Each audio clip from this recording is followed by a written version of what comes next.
at nakasampa ulit tayo ng barko. So, yun yung naging rotation ko sa pagbabarko sa international at almost 2 kontrata ako mag-missman na promote tayong steward, doon naman tayo nagsiserve sa mga opisyal. Yun yung time na tumagal tayo doon sa pag-i-steward. So yun yung ang sineserbisyohan naman natin doon bilang steward, mga opisyal. So lahat ng opisyal, maging German, maging Poland, maging Filipino, Ukraine, so tayo ang nag-serve sa lahat ng mga opisyal. So separate kasi doon sa kumpanya namin ang kainan ng opisyal tsaka yung mga ratings. Yung ratings, yan yung mga hindi opisyal. So hiwala yun dahil sa may missman kang kasama at may steward at ang kusinero ay magluluto lang talaga. So yun yung naging experience ko sa pagbarko sa international. At habang tumatagal, dahil nga sa nagkaroon ng global crisis noong year 2012 I think onwards, nagkaroon ng bintahan ng barko. Hindi lang naman sa kumpanya namin at sa sa buong kumpanya. Nagkaroon ng bintahan gawa nung nagkaroon ng global crisis.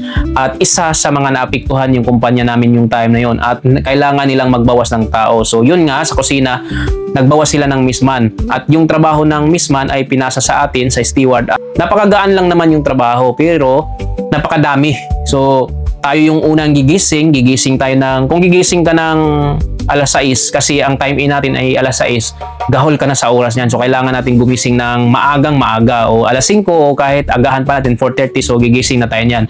Tayo yung unang gigising at tayo yung huling magpapahinga dahil ang trabaho sa barko ay pabalik-balik lang siya. At sa mga nagtatrabaho sa kusina, lahat ng mga nagtatrabaho sa kusina sa barko ay laging Lunes. Wala silang ibang araw, walang Sabado, walang Linggo. Laging Lunes. So, kahit anong araw man yan, Lunes pa rin sa inyo yan. Whole day kayong magtatrabaho, kaya kailangan matibay talaga yung resistensya natin dahil, hindi naman siya ganun kabigat yung trabaho pero napakadami. Una, gigising ka ng madaling araw. Siyempre, bago mag-alas 5, kailangan naka-duty ka na, naka-prepare ka na kasi pagka late ka o pagka sinakto mo talagang alas 6 ka papasok, gahol ka na sa oras nun. So ngayon, pag ginahol ka na sa oras, kakain na yung mga tao, 7:30, hindi ka pa tapos mag-prepare. Magpe-prepare ka pa sa official, mag-prepare ka pa sa crew, sa mga ratings, at meron ka pang, bago pa ang preparation nun, magpe-prepare ka pa ng kape ni kapitan, lilinis ka pa ng opisina nila. So yun yung nagiging rotation natin. O kung minsan, sinisingit rin natin doon yung paglilinis ng kabina ni Chipmate dahil sa naka-duty si Chipmate nun. So yun yung technique sa mga nagbabarko o sa mga steward na kailangan linisin natin yung kabina nila while sila ay on duty. So ang duty ni Chipmate ay 4 to 8. So depende na lang sa diskarte nyo yan. So kailangan sa time ko, pagka hindi ako mag-ahol sa oras, lilinisin ko siya before mag-alas 6 o mag-ahol ako after breakfast na. So yun guys, yun yung experience ko sa pagbabarko. At pagkatapos natin mag-serve ng breakfast, 6 to 8, to 8:30, nag-breakfast tayo. Pagkatapos niyan, aakyat na naman tayo sa mga kabina ng mga opisyal. So, yun na namang lilinisin natin. Ang lilinisin natin sa umaga, kabina ni Second Engineer, Chief Engineer, ni Third Engineer, so electrician. So, yun yung kailangan natin linisan sa umaga. So, bago pa magtanghalian dahil 11 o mga 11, kailangan makababa na naman tayo doon sa kusina dahil magpe-prepare na naman tayo for lunch, magsisitting na naman tayo ng plato, prepare ng dessert. Ano yung gustong prutas na gusto nating iserve o kung ano yung gustong dessert na ipapaserve ng chief cook natin. So, yun yung ipaprepare natin. So, kailangan mabilis talaga tayong gumalaw sa pagbabarko. Kailangan bilisan natin yung kilos natin. Takbo-takbo tayo niyan. Ang kailangan bago mag-alas 11, kailangan makababa na tayo, makaprepare na tayo ng dessert natin for lunch. So, yun yung ipaprepare natin at syempre, siserve na naman natin yung lunch. Pagka after lunch, mga alauna pasado, maglilinis na naman tayo ng kabina ni Second Mate. So, yung Second Mate kasi 12 to 4. So, yun yung time na wala siya sa kabina niya. So, yun yung lilinisin natin. At balik na naman tayo ng mga alas 3:30 o alas 4 ng hapon. Prepare na naman tayo for dinner. So, prepare tayo ng salad para sa mga opisyal o sa mga crew. Depende sa menu ni chef ko kung ano yung gusto niyang ipapaserve. So, yun yung ipaprepare natin. So, yun yung naging buhay sa barko. So, daily routine, pabalik-balik na ganun ang sistema, ganun ang rotation. After dinner, pagkatapos ng dinner, kailangan pa rin nating mamlansya ng mga bedsheets na mga pinaglalabhan natin o mga pinanglilinisan nating mga kabina nung umaga. Kasi isasalang natin yun kaagad pagkagaling natin doon sa kabina nila, irekta nating isalang yun doon sa washing machine para kinagabihan o bago